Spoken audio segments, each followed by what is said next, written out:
Ben ritrovati gentili amici e amiche alla visione all'ascolto per quanto riguarda lo spazio dedicato agli speciali di friulitv.net, già pronto con noi Giuseppe Napoli dalla sua postazione, lanciamo la sigla e poi argomenti in diretta. Eccoci qua, dunque di nuovo in diretta per quanto riguarda questo speciale friulitv.net. Buon pomeriggio Giuseppe Napoli da Precenicco, immagino, se non sbaglio. Ricordiamo presidente Federsanità ANCI Friuli Venezia Giulia. Chiaramente Giuseppe ti abbiamo contattato perché dobbiamo fare anche con voi, no? Un po' il punto della situazione per quanto riguarda questa tornata elettorale. Innanzitutto ti aspettavi, e mi permetto di dare del tu a Giuseppe perché ci conosciamo da tanti anni, no? Innanzitutto, ti aspettavi onestamente questo risultato da parte di Federica?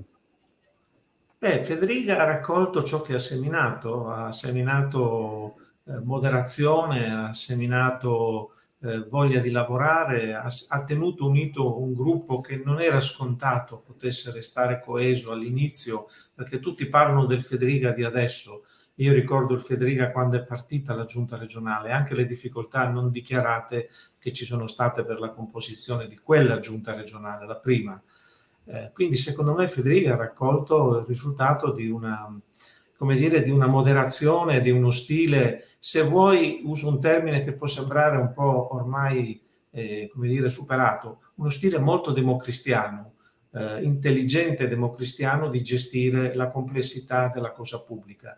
In più ha preso le distanze in maniera quasi istituzionale ma garbato rispetto alla Lega battagliera di Salvini, e questo gli ha portato sicuramente più consenso e più credibilità a livello regionale, e ovviamente non ha mai, e ha fatto molto bene secondo me, non ha mai neanche per un momento smentito le sue origini, che sono quelle di essere un leghista nato con la Lega al 2% e che, come dire, non si è fatto prendere la mano dai grossi risultati elettorali, che come tutte le cose della vita a volte sono positive, a volte negative, deve avere un certo equilibrio. Quindi Federica è Certo. stato sicuramente il vero vincitore di queste elezioni.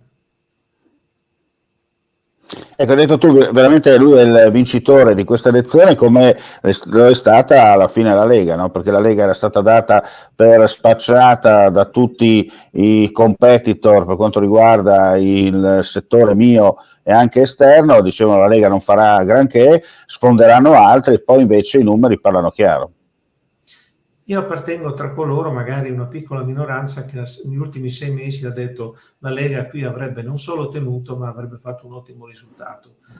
Se vuoi, chiedilo a Dreosto, con cui mi confidavo in tempi lontani, quando ancora la campagna elettorale non era cominciata. Perché secondo me qui la Lega è comunque una Lega di governo, è una Lega di amministratori, alcuni ormai sono diventati anche molto bravi amministratori, hanno dimostrato di saper fare il loro lavoro, e quindi la gente si è riconosciuta non tanto nel modello salviniano quanto nel modello Lega di Federica. Forse la vera sorpresa, se sorpresa ci può essere, è il risultato della lista Federica, che è un ottimo risultato, ma qualcuno pensava potesse essere maggiore. Quindi il fatto che la Lega si sia imposta con quel risultato è un dato oggettivo.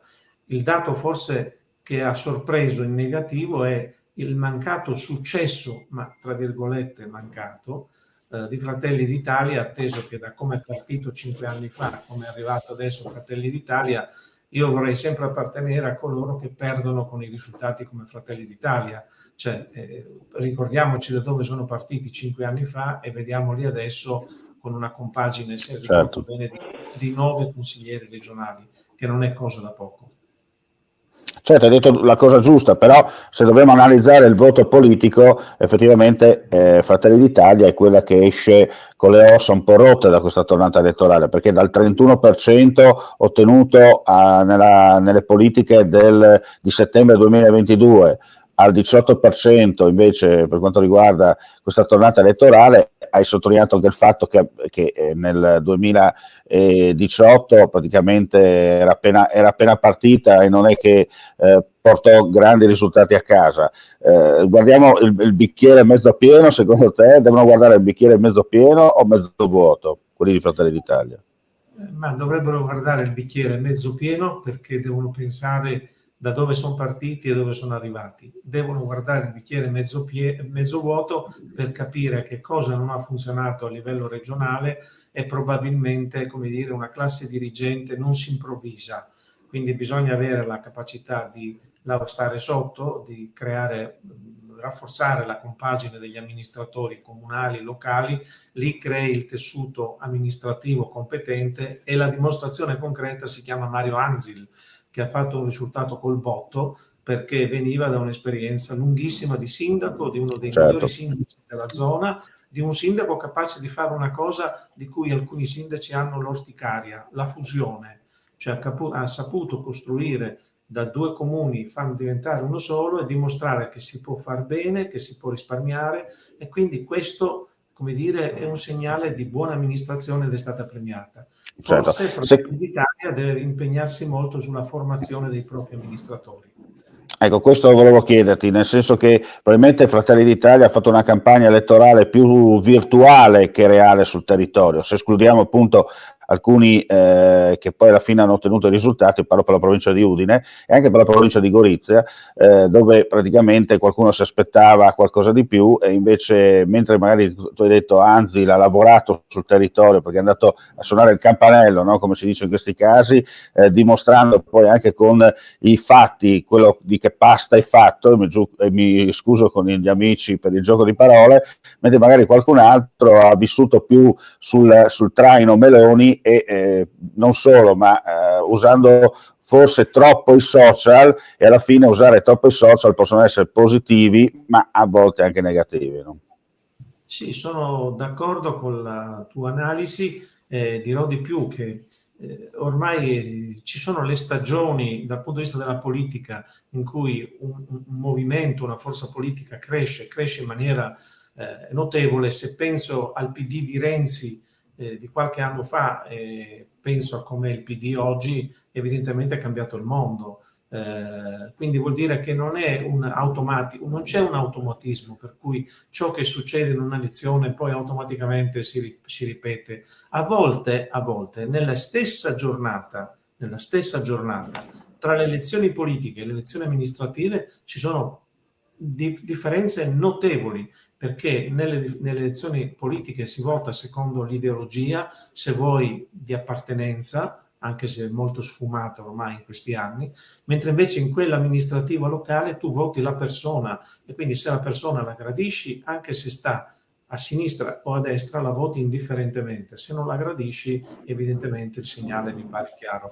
Quindi direi questa è una lezione che deve servire a tutti e deve servire anche a quelli che forse si illudono che la lista Fedriga da sola col marchio Fedriga risolve le cose. No, non è il marchio, è la buona amministrazione che deve essere dimostrata anno per anno. Quindi forse il vero appuntamento della lista Fedriga ci sarà fra 5 anni, non adesso. Adesso si vive sull'onda dell'entusiasmo del nome e di chi di fatto ha vinto le elezioni, che è appunto Fedriga in persona. Certo.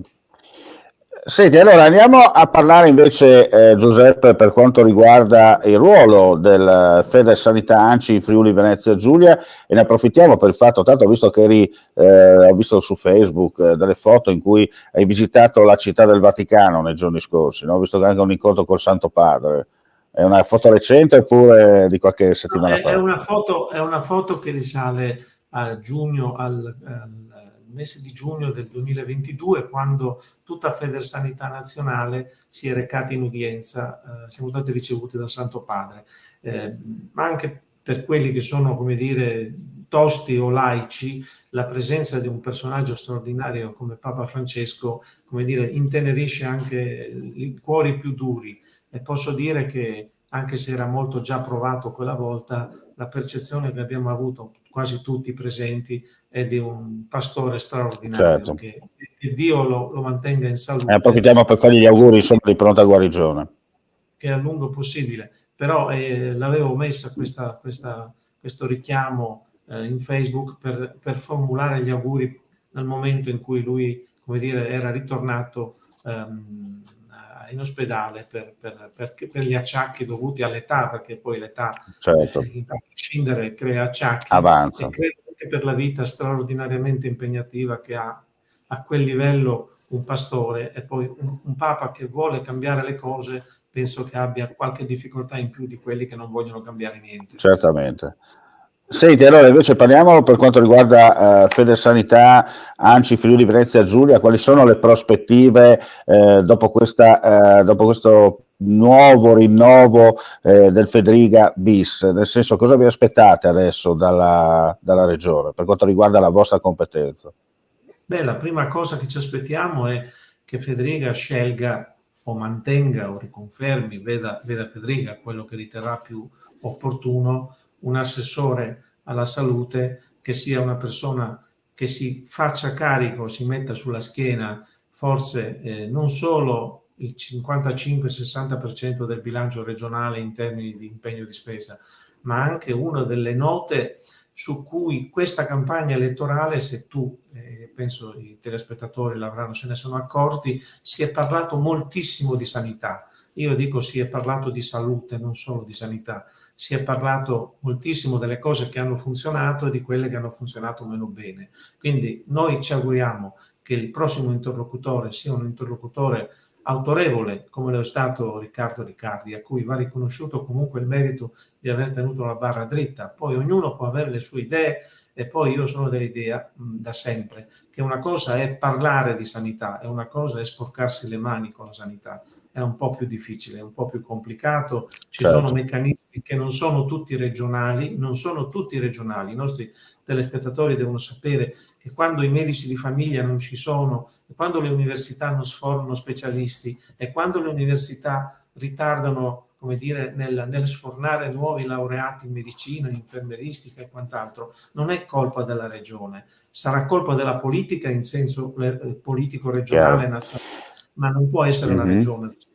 Quindi bisogna distinguere le Senti, responsabilità regionali da quelle nazionali. certo.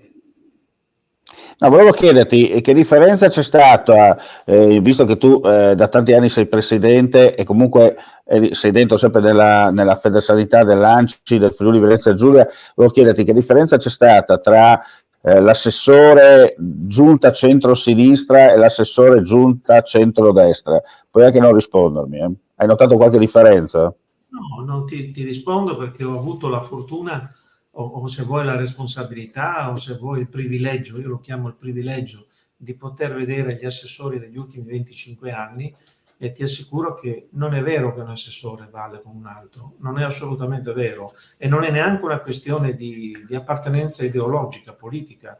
La salute, la sanità è forse la materia più impegnativa che ha la regione e quindi la scelta di un assessore non è un fatto né di destra né di sinistra, è un fatto di competenza e di capacità di visione politica.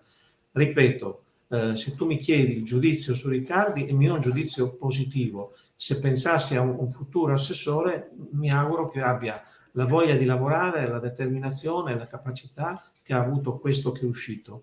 Quelli del centro-sinistra ne ho incontrati di bravi, di meno bravi. Ho incontrato anche assessori, 4 assessori in 5 anni, dal 93 al 98, quando le giunte si ribaltavano un anno dopo l'altro. Quindi è difficile. Alcuni assessori si capiva chiaramente che erano lì per caso in quell'epoca. Oggi con Certo. l'elezione diretta del presidente non è più così, perché un presidente che non sceglie un bravo assessore alla salute fa del male alla giunta regionale, fa del male a se stesso e fa del male soprattutto ai cittadini. Quindi spero e mi auguro e auguro a Federica di scegliere il meglio per tutti noi. Perfetto. Senti Giuseppe, volevo chiederti, perché rimaniamo in tema comunque sanità, anche se ti faccio una domanda molto chiara e trasparente. La paventata acciaieria a Porto Nogaro. Beh, io non conosco la documentazione, quindi rischierei di parlare per sentito dire o solo Mm. per gli articoli che ho letto. Mi pongo una domanda. Eh, ci sono sempre, in queste cose ci sono sempre due schieramenti, gli schieramenti a prioristicamente contro, gli schieramenti a prioristicamente a favore. E io vorrei che su queste questioni non si ragionasse, come dire, sulla base di dati scientifici, di dati oggettivi e soprattutto con approfonditi studi che consentano di liberare il pensiero per i cittadini che possono sentirsi tranquilli che questa cosa realizzata lì non faccia disastri, non solo disastri per la salute, anche disastri per l'economia, pensando alla ricaduta. Io abito vicino Lignano Sabbiadoro, praticamente da sempre Lignano, Marano, Grado sono le realtà su cui noi puntiamo per fare economia e turismo. La domanda è: ma in tutto un territorio regionale come il nostro era impossibile pensare a un altro sito per questa struttura? Domanda. Se mi si spiega che quella era l'unica possibile perché lì ci sono infrastrutture e altro, allora la seconda domanda che pongo è: allora prima di proporla facciamo tutto quello che serve per sgomberare il campo dalle preoccupazioni che i cittadini hanno. E da quello che so io, i cittadini hanno tante preoccupazioni, tante, e non sono preoccupazioni né di centrodestra né di centrosinistra, sono le preoccupazioni della gente comune, che vorrebbe semplicemente non solo avere un posto di lavoro, ma sapere che quel posto di lavoro non crea poi un effetto, un indotto negativo per la salute e la qualità della salute. Ricordo a tutti che quando Tor Vistosa è partita molti decenni fa, tutti eravamo preoccupati in questa bassa friulana di manodopera, di lavoro. Ancora oggi si parla di risistemare, di bonificare l'area di Tor Vistosa. Quindi attenzione che i danni ambientali non è che si risolvono con una legislatura. Se li creiamo poi passeranno decenni e i nostri, come dire, quelli che verranno dopo di noi, come dire, ci ricorderanno sempre per non aver gestito bene la cosa che abbiamo di più importante, che è il nostro patrimonio dell'ambiente assieme alla salute, che è il patrimonio fondamentale per ognuno di noi. Bene, Giuseppe, prima di concludere, perché poi torneremo con te più avanti anche per seguire un po' l'andamento, che iniziative ci sono in essere per quanto riguarda Federsanità ANCI in Friuli Venezia Giulia? Noi siamo molto, come dire, molto determinati a continuare la collaborazione e il rapporto con le aziende sanitarie e soprattutto con le aziende pubbliche per i servizi alla persona, le case di riposo comunali. Vorrei ricordare ai nostri telespettatori che il lavoro che ha fatto Federsanità durante la pandemia, durante Covid, forse non si è visto, forse non l'abbiamo gridato tanto sui giornali, sui media, ma abbiamo tenuto unito un gruppo di una quarantina di case di riposo pubbliche, circa 6.000 posti letto, strutture sparpagliate in tutta la regione, che durante quel periodo della pandemia si sono sentite obiettivamente in affanno, in difficoltà, e siamo riusciti a tenerle unite, siamo riusciti a creare anche una collaborazione con loro, siamo riusciti assieme alla regione anche a indicare alla regione quali erano le priorità di quel momento. E se la regione ha fatto discretamente bene su quelle cose, forse anche perché ha trovato un interlocutore che rappresentasse tutta questo mondo. Una seconda iniziativa su cui andiamo molto fieri si chiama FVG in Movimento, 10.000 passi di salute, è un'iniziativa che riguarda la creazione di percorsi pedonali nei comuni del Friuli Venezia Giulia. Siamo arrivati al terzo bando, ne abbiamo ormai associate 91 comuni, che sono praticamente quasi la metà dei comuni del Friuli Venezia Giulia, con grande soddisfazione loro e nostra, e soprattutto con grande possibilità ai cittadini di conoscere e di scoprire squarci del proprio territorio comunale, magari che ce l'avevano sotto il naso ma non andavano neanche a passeggiare. Quindi salute, ambiente, piccola economia, turismo lento, tutte cose che si possono fare con pochi soldi e con tanta motivazione sia delle associazioni sia dei comuni. Bene, grazie a Giuseppe Napoli, buon lavoro, soprattutto mi scuso un po' con i telespettatori perché abbiamo avuto un po' il segnale abbastanza un po' ballerino, comunque presumo che si sia tranquillamente ascoltato e capito tutto, perché io ritorno in cuffia, ce l'avevo, il tuo audio era perfetto, dopo vedremo insomma nella post-produzione, come si dice al termine di questa diretta, per capire bene. Mi scuso, ogni tanto noi parliamo di alta velocità eccetera, però con le linee internet in certi momenti veramente siamo a 56k, direbbe qualcuno usando un gergo tecnico. Prima di chiudere con l'ospite vi do proprio un flash di una notizia che ci è appena giunta in redazione. Un uomo di 82 anni è stato soccorso nella mattinata odierna per le ferite riportate a seguito di un sinistro accaduto a San Vito al Tagliamento in via Madonna di Rosa. Per causa in corso di accertamento da parte delle forze dell'ordine si sono scontrati un'auto e un ciclista. Nell'impatto quest'ultimo è stato sbalzato per diversi metri. Gli infermieri della Sore sono inviati sul posto l'equipaggio di un'ambulanza proveniente dall'ospedale di San Vito insieme all'elisoccorso. Il personale medico ha preso in carico la persona ferita, che è stata trasportata in volo in codice giallo all'ospedale di Udine. Ha riportato una frattura a un arto inferiore e un trauma al capo. È rimasto cosciente durante i soccorsi. Sul posto, oltre ai carabinieri per i rilievi di legge, anche i vigili del fuoco. Chiudiamo qui questa trasmissione, grazie ancora al presidente Giuseppe Napoli, buon lavoro e ci sentiremo più avanti, Giuseppe, con altre iniziative per quanto riguarda il tuo settore. Saluto gli amici e amiche vicini e lontani per la visione all'ascolto e vediamo appuntamento alla prossima. L'informazione chiaramente su Friuli TV continua con gli aggiornamenti di cronaca. Mandi e alla prossima. Grazie a voi. Grazie.